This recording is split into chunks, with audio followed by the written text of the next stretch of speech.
कहते हैं कुछ रातें सिर्फ रातें नहीं होती, वो एक चाल होती है, खामोश, अंधेरी और भूखी। NH24 पर कोहरा कभी कभी वो नहीं होता जो दिखता है। उस कोहरे में कुछ चलता है, कुछ सांस लेता है, कुछ इंतजार करता है। इंसान शिकार करने निकलता है और शिकार बन जाता है। जो मरे नहीं पूरी तरह, जो जिए नहीं पूरी तरह, वो अधमरे, ना इस दुनिया के ना उस दुनिया के, बस भटकते हैं, भूखे, खामोश और बेरहम। ये कहानी उस रात की है जब शिकारी खुद फंस गया और हर मदद करने वाला हाथ मौत का दूसरा नाम था।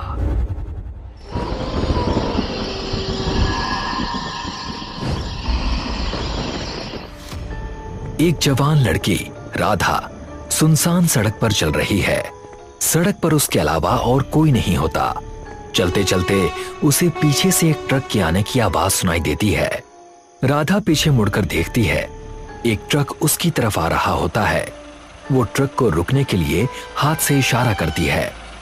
ट्रक चालक देव उसके पास ट्रक रोकता है और खिड़की से बाहर झांक कर उसकी तरफ देखता है।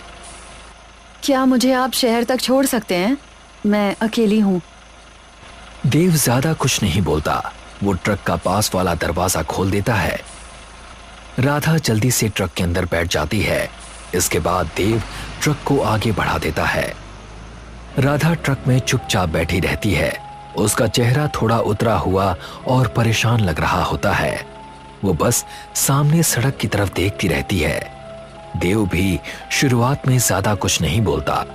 और फिर, इस सुनसान सड़क पर अकेली? यहाँ कोई गाड़ी नहीं आती? मैं भाग रही हूँ। किससे? मौत से। पीछे कुछ बहुत बड़ी आफत है। अगर मैं वहां रुकती तो शायद आज जिंदा नहीं बचती। वैसे भी अब जिंदा होने का मतलब ही क्या है? देव को थोड़ा शक होने लगता है। वो सामने देखते हुए ट्रक को पहले से थोड़ा तेज चलाने लगता है। देखते ही देखते 1 घंटा बीत जाता है। ट्रक के अंदर का सन्नाटा अब थोड़ा अजीब लगने लगता है। राधा अभी भी चुपचाप बैठी रहती है, जबकि देव बार बार कनखियों से उसकी तरफ देखता रहता है। कुछ देर बाद वो फिर से चुप्पी तोड़ने की कोशिश करता है। तुम्हें जाना कहाँ है? तुम्हारा घर कहाँ है? मेरा कोई घर नहीं है। जहां मेरा घर था वहां अब सिर्फ राख और चीखें हैं। सब कुछ खत्म हो गया। मैं बस इस जगह से दूर जाना चाहती हूँ जहां कोई मुझे छू ना सके। तुम बातें बहुत अजीब कर रही हो। राधा धीरे से अपना चेहरा देव की तरफ घुमाती है और उसे एक डरावनी मुस्कान देती है। क्या आपको मुझसे डर लग रहा है, ड्राइवर साहब? लोग कहते हैं कि इस सड़क पर रात को जो भी मिलता है वो इंसान नहीं होता। क्या आपको लगता है कि मैं कोई भूत हूँ? देव डर के मारे घबरा जाता है। उसे गांव की पुरानी कहानियां याद आने लगती हैं। वो तुरंत राधा के पैरों की तरफ देखने की कोशिश करता है, लेकिन अंधेरा इतना ज्यादा होता है कि उसे कुछ भी साफ दिखाई नहीं देता। कुछ देर बाद ट्रक एक चेक पोस्ट के पास आकर रुक जाता है। देव ट्रक से नीचे उतरता है और राधा को भी बाहर आने का इशारा करता है। राधा भी धीरे से ट्रक के नीचे उतर जाती है। बस बहुत हुआ, तुम यहीं रुक जाओ। मेरी गाड़ी के पास मत आना। मुझे पता है तुम कोई भटकी हुई आत्मा हो। चली जाओ यहां से। कहाँ जाऊं ड्राइवर साहब? आत्माओं का तो कोई ठिकाना नहीं होता। आपने मुझे अपनी गाड़ी में बिठाया है। अब आप मुझसे पीछा नहीं छुड़ा सकते। भूत कभी अपने शिकार को नहीं छोड़ते। देव पीछे की तरफ चलता है। उसी समय राधा धीरे धीरे डरावने तरीके से उसकी तरफ बढ़ने लगती है। देव डर के मारे वहां से भागने लगता है। देव जंगल के बीच तेजी से भागता रहता है। चारों तरफ राधा की डरावनी हंसी गूंज रही होती है। भागते भागते उसे जंगल के अंदर एक छोटा सा खाली लकड़ी का शेड दिखाई देता है। देव जल्दी से उसके अंदर चला जाता है। देव लकड़ी के शेड के अंदर आता है और डर के मारे कांपते हुए एक बेंच के नीचे छिप जाता है। थोड़ी देर बाद राधा भी वहां पहुंच जाती है। वो झुककर बेंच के नीचे देखती है और देव को वहां छिपा हुआ पाती है। देव बुरी तरह से डरा हुआ होता है। राधा का चेहरा बहुत डरावना लग रहा होता है। उसके चेहरे पर काला कीचड़ लगा हुआ है। डरते हुए देव अपनी जेब से एक धातु का ताबीज निकालकर राधा की तरफ बढ़ाता है। दूर रहो, मेरे पास भगवान का पवित्र ताबीज है, तुम मेरा कुछ नहीं बिगाड़ सकती। ऊपरी हवाएं इस ताबीज के सामने टिक नहीं पाती। ताबीज? क्या सचमुच आपको लगता है कि इस लोहे के टुकड़े से? तभी राधा को शेड के अंदर एक बहुत गंदी बदबू महसूस होती है। वो बदबू सड़े हुए मांस जैसी लग रही होती है। राधा इधर उधर देखने लगती है, लेकिन कुछ ही पल बाद उसे पता चलता है कि वो बदबू किसी और से नहीं बल्कि खुद देव से आ रही होती है। ये कैसी अजीब बदबू है, जैसे कोई सड़ी हुई लाश। और ये तुमसे क्यों आ रही है? अचानक देव के चेहरे के भाव पूरी तरह से बदल जाते हैं। राधा घबराकर थोड़ा पीछे हट जाती है।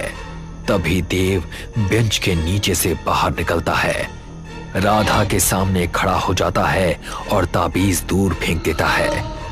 कुछ ही पल में उसकी त्वचा हरी दिखाई देने लगती है और उसकी आंखें पूरी सफेद हो जाती हैं। अब उसका रूप बिल्कुल डरावना और शैतानी लगने लगता है। अब सब कुछ बदल चुका होता है। तभी पता चलता है कि असली भूत आखिर कौन है। डर गई? तुमने बहुत खेल खेला, अब ये एक खेल मेरा। मुझे और मेरे गांव वालों को बहुत भूख लगी है और अब तुम्हारा ताजा शरीर हमारी भूख मिटाएगा। देव अचानक राधा की तरफ झपटता है। राधा किसी तरह खुद को बचाती है और वहां से भाग निकलती है। राधा जंगल के बीच तेजी से भागती रहती है। वो वापस ट्रक की तरफ जाने लगती है। राधा जल्दी से ट्रक के अंदर घुस जाती है और दोनों दरवाजे बंद कर लेती है। फिर वो डर के मारे सीटों के पीछे दुबक कर बैठ जाती है। अचानक ड्राइवर की तरफ का दरवाजा जोर से खुलता है। देव, जो अब एक अधमरा बन चुका है, ट्रक के अंदर कूद जाता है। राधा डर के मारे जोर से चीख पड़ती है। जैसे ही देव राधा की तरफ झपटता है, तभी ट्रक का हैंड ब्रेक खुल जाता है और ट्रक ढलान की तरफ लुढ़कने लगता है। राधा जल्दी से अपने पास रखी एक लोहे की रॉड उठाती है और उसे बीच में अड़ा देती है ताकि देव उस पर हमला ना कर सके। मुझे बाहर जाने दो, कोई बचाओ मुझे, बचाओ, हेल्प! कोई नहीं बचाएगा, तुम मेरे साथ ही रहोगी।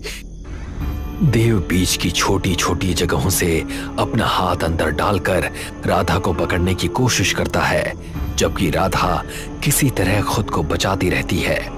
तभी तेज रफ्तार ट्रक आगे पड़े एक बड़े पत्थर से टकरा जाता है। जोरदार टक्कर के साथ देव सामने के शीशे को तोड़ते हुए ट्रक से बाहर जा गिरता है और बेहोश हो जाता है। राधा इसे मौका समझकर तुरंत लोहे का रॉड उठा लेती है। राधा जल्दी से ट्रक से बाहर कूद जाती है और देव की तरफ देखती है। उसका शरीर जमीन पर पड़ा होता है और वो बिल्कुल हिल नहीं रहा होता। राधा बिना समय गवाए वहां से अपनी जान बचाकर भागने लगती है। भागते भागते वो अपना मोबाइल निकालती है और अपने एक दोस्त को फोन लगाती है। सुरभि, प्लीज मेरी मदद करो, मैं फंस चुकी हूँ। अरे पर हुआ क्या, तुम ठीक हो? आज मैं फिर से हाईवे पर निकली थी, एक और ड्राइवर को फंसाकर पैसे ऐंठने। ये तो जीता जागता अधमरा शैतान निकला। अभी तुम कहाँ हो? मैं नहीं जानती, मैं तुम्हें अपनी लाइव लोकेशन भेज रही हूँ, तुम फौरन मदद लेकर यहाँ पहुँचो।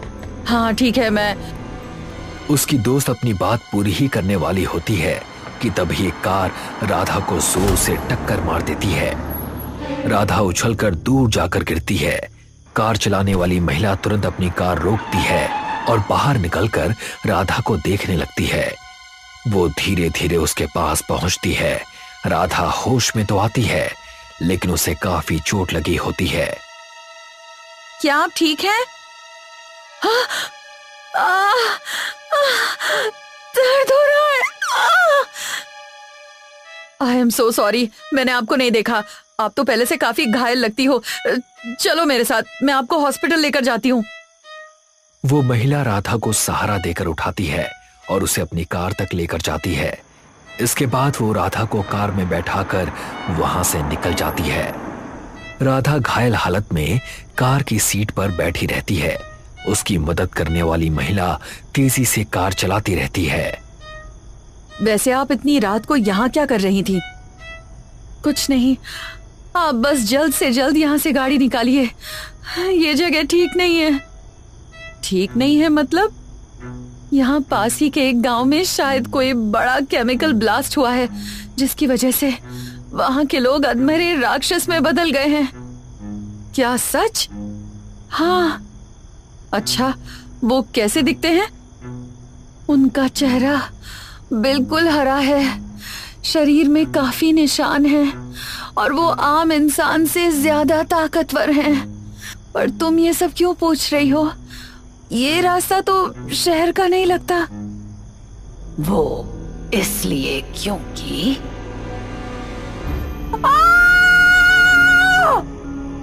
तभी वो महिला अपना चेहरा राधा की तरफ घुमाती है। उसी पल पता चलता है कि वो खुद भी एक अधमरी होती है। वो अचानक राधा पर झपट पड़ती है और चलती कार के अंदर ही उसे मार डालती है।